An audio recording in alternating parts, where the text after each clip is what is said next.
Selanjutnya Bante akan jelaskan bagaimana latihan Marananusati ini sendiri.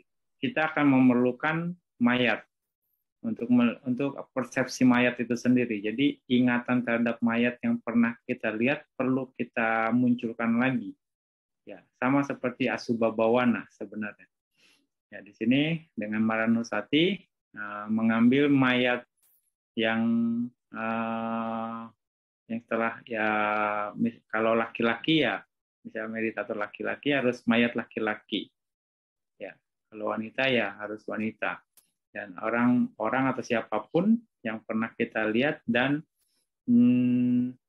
bukan keluarga, ya usahakan bukan keluarga, karena akan ada muncul kemelekatan atau mungkin akan memunculkan kesedihan ya kalau keluarga itu sendiri. Nah, biasanya mayat yang lain, teman atau yang pernah kita lihat atau siapapun.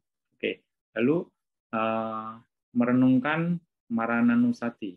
Jadi begitu mayatnya bisa kita visualisasikan atau kita recall lagi jelas di pikiran, kita renungkan maranang atau mati atau hidup tidak pasti, mati itu pasti. Hidup tidak pasti, mati itu pasti. Ya, bisa seperti itu atau hidup saya juga akan berakhir dengan kematian. Hidup saya juga akan berakhir seperti ini dengan kematian. Nah, terus perenungan itu dan juga bisa juga mati atau meninggal, mati terus. Nanti Anda akan melihat mayatnya itu mungkin jadi lebih jelas di pikiran Anda. Sampai mungkin nanti mayatnya juga akan jadi membesar. Ya, lalu nanti Anda harus ganti mayatnya orang tersebut dengan mayatnya Anda. Ya, mayatnya tersebut di switch. Jadi mayatnya Anda seolah-olah ngelihat Anda sudah mati. Ya, Anda sudah mati dan nanti dicek juga di bawangganya. Artinya di bawangga itu akan melihat daya hidup Anda masih ada atau enggak. Unsur kehidupan Anda ada atau enggak.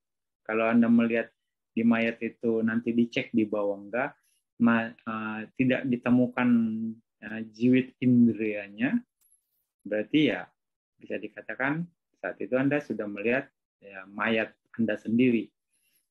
Dan Anda akan mengetahui umur berapa Anda akan meninggal pada saat itu. Karena dari image dari mayat yang Anda lihat, ya, image dari mayat yang Anda lihat, Anda akan mengerti, tahu umur berapa ini. Akan terlihat perbedaannya. Dan Anda kan bisa tahu, saya akan meninggal umur sekian. Nah, itu salah satu keistimewaan dari Marananusati. Ya. Kira-kira seperti itu. Ya, Anda terus merenungkan maranang terus seperti itu. Nah, itu proses latihannya. Ya. Salah satu cara untuk menyikapi ketika mental kita lagi malas, ya ketika mental kita lagi malas berbuat baik lah, malas meditasi lah, atau yang lain yang asalnya lagi malas, nggak semangat, kita bisa merenungkan juga ini, tapi dengan cara sebagai perenungan kematian saja. Oh, kenapa saya harus malas? Ya, hidup ini nggak pasti, mati itu pasti. Kalau saya besok mati bagaimana? Nah, itu juga sebatas untuk membangkitkan semangat kita. Wah, saya nggak boleh malas nih. Saya harus tetap berlatih, ya supaya kalau besok mati, kalau saya minimal saya latihan, saya punya bekal. Kalau enggak, wah nanti saya nggak ada bekal, bisa repot nih. Nah itu untuk memacu, memunculkan sangwega, ya itu bisa untuk memotivasi perenungan itu. Ketika memang kita sedang malas, gitu, malas berbuat baik, malas latihan meditasi atau apapun gitu, malas dalam praktek dhamma, ya itu bisa dijadikan acuan, apa dipakai untuk pecutan gitu ya, untuk memunculkan sangwega ketika kita malas.